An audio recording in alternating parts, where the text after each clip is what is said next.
We have breaking news right now. President Trump has just given an interview to the New York Post, and here's exactly what he says in part of that interview.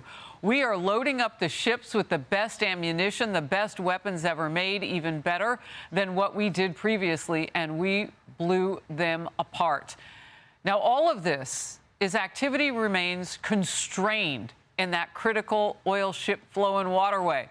The ships are waiting to get in. We've only seen maybe 3 of them with oil in them. Other ships have made it through up to about 11 or 12. But usually we see between 120 and 150 going through the Strait of Hormuz. Countries are perched to see what will happen next. And you heard from President Trump. He's more than perched. He didn't pull anybody out of that region. This is a ceasefire in the war. This is not a complete deal. We know that J.D. Vance, our vice president, is on his way to Islamabad, Pakistan, to go meet with those who will sit at the table and make a deal happen potentially. But President Trump is issuing that stern warning to the regime at this point. Here's also what he has put up on Truth Social. In part, there are reports that Iran is charging fees to tankers going through the Hormuz Strait. They better not be, and if they are, they better stop now, exclamation point. However, Iran's supreme leader is pushing back.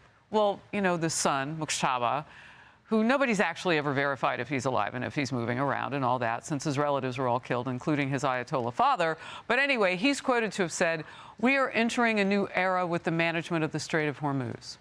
We did not and do not seek war.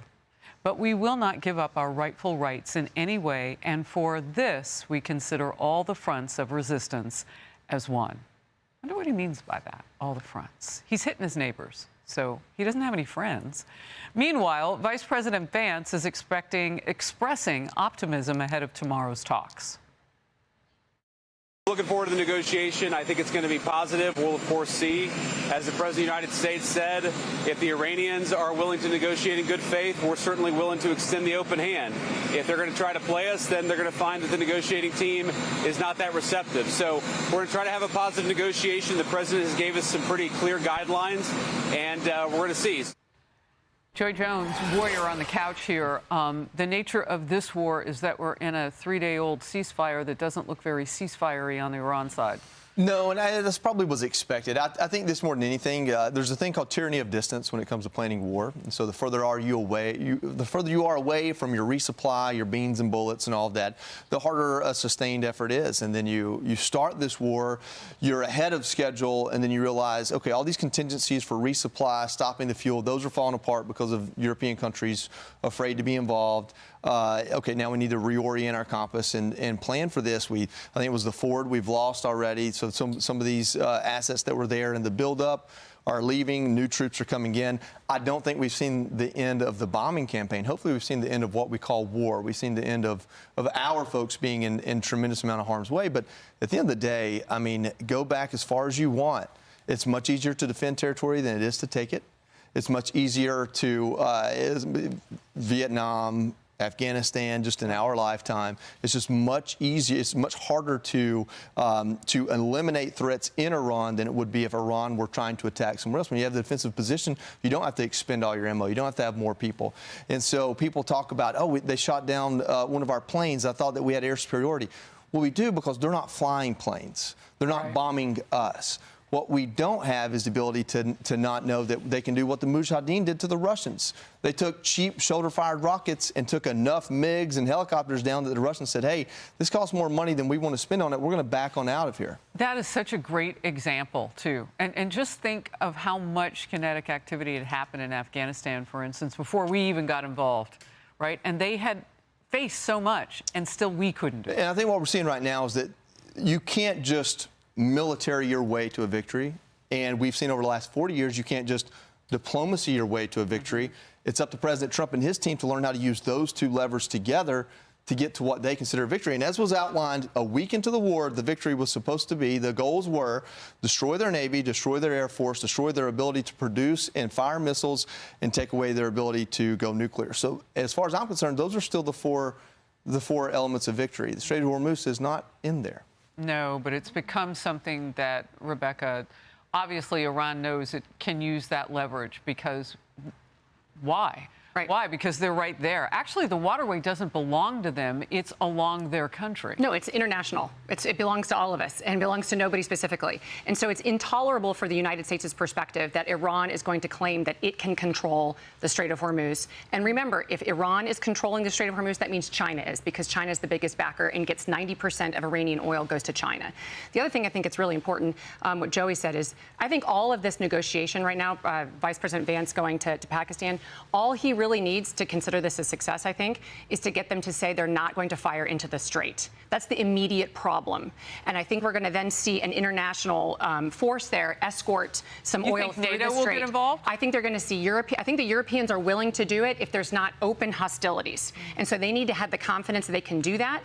And maybe if it's just temporary, get some oil through there. But we're still going to have all these other problems with this rump regime that exists. And then I think Epic Fury resumes in a few weeks, even if we do get some successful, safe travel through the strait. But I don't understand, Kayleigh, how Europe can sit by and not let us use the airspace and the things that a U.S. military, should we have to re-engage and just protect the strait so that ships can go through.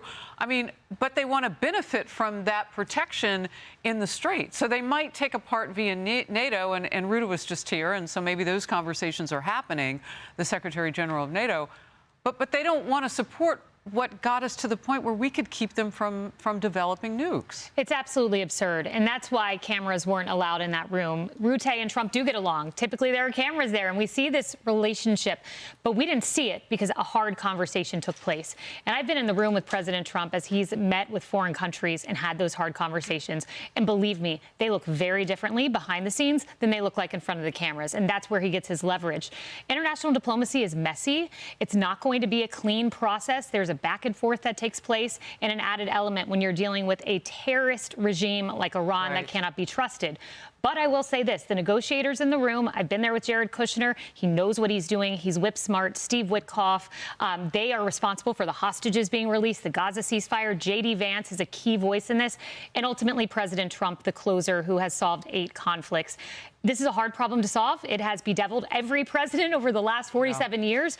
But I like the odds with this president. Well, and like Joey said, they're using the 2 levers. They've got the diplomacy, and you know we will use our might. So, Emily, one more point about all this is Israel and its continued battle with Lebanon's terrorist army that sits there. And now the Lebanese want to talk about dismantling that army. I don't know if they can, but that's a sticking point. Iran says Hezbollah has to be able to do what it needs to do against Israel. So that's a war, I guess, that just continues. Well, I think that underscores that different sovereign entities have different mission objectives, and they have different purposes that they're seeking. If I can just ask you a follow-up real quick. For those that are saying, who are we even negotiating with in Iran or in the Islamic Republic?